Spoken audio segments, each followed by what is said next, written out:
छज्जर में फूल एवं बीज उत्कृष्टता केंद्र का उद्घाटन करने पहुंचे सीएम सैनी ने हरियाणा के किसान की कृषि उत्पादन में नए नए कीर्तिमान स्थापित करने की बात तो कही। इसके साथ ही उन्होंने किसानों को उनकी उपज का उचित मूल्य न मिलने पर भी चिंता जताई। उन्होंने कहा है कि हरियाणा के किसान खेती, बागवानी और मधुमक्खी पालन में देश ही नहीं दुनिया में नए कीर्तिमान स्थापित कर रहा है, लेकिन उसे अभी भी उसकी फसल का उचित मूल्य नहीं मिल पा रहा है। इसकी वजह खेतों से मंडियों तक उसकी फसल 30% हिस्सा नष्ट हो जाता है। उन्होंने कहा कि किसानों को उसकी उपज का उचित मूल्य मिले, इसके लिए उनकी सरकार फलों और सब्जियों की ग्रेडिंग के साथ साथ उनके रखरखाव के लिए कोल्ड स्टोरेज की व्यवस्था कर रही है।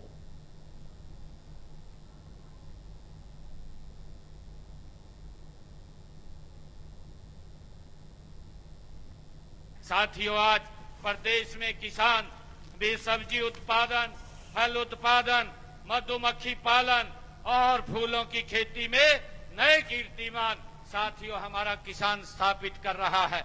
लेकिन हम जानते हैं कि केवल उत्पादन बढ़ाना ये पर्याप्त नहीं है।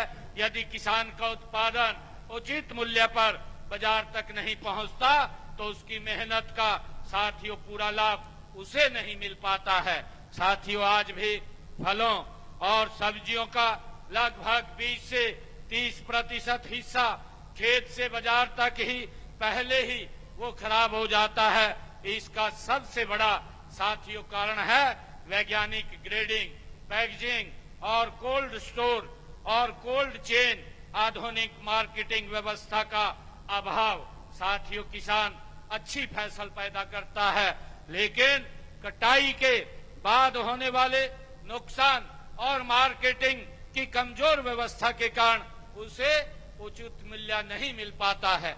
साथियों, इस चुनौती के समाधान के लिए हमने गत 5 जून को 2738 करोड़ रुपए की लागत वाली सतत बागवानी संवर्धन परियोजना की शुरुआत हमने की है। साथियों, इसके तहत प्रदेश के 400 बागवानी क्लस्टरों का विकास किया जाएगा।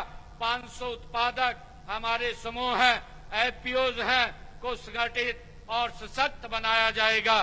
किसानों को तकनीकी प्रशिक्षण, वित्तीय सहायता, आधुनिक कृषि तकनीकों की जानकारी तथा बाजार तक पहुंच उपलब्ध कराने का काम ये किया जाएगा। साथियों, यह परियोजना जल संरक्षण के क्षेत्र में भी महत्वपूर्ण भूमिका ये निभाएगी और इसके तहत 1000 वर्षा जल संचय संरचनाओं का साथियों निर्माण किया जाएगा और इस योजना के तहत 65,000 एकड़ क्षेत्र में सूक्ष्म सिंचाई, स्प्रिंकल और ड्रिप इरिगेशन के तहत लाया जाएगा। साथियों, मैंने इस वित्त वर्ष के बजट में भी बागवानी को बढ़ावा देने के लिए कई महत्वपूर्ण प्रावधान इस बजट के अंदर भी किए थे।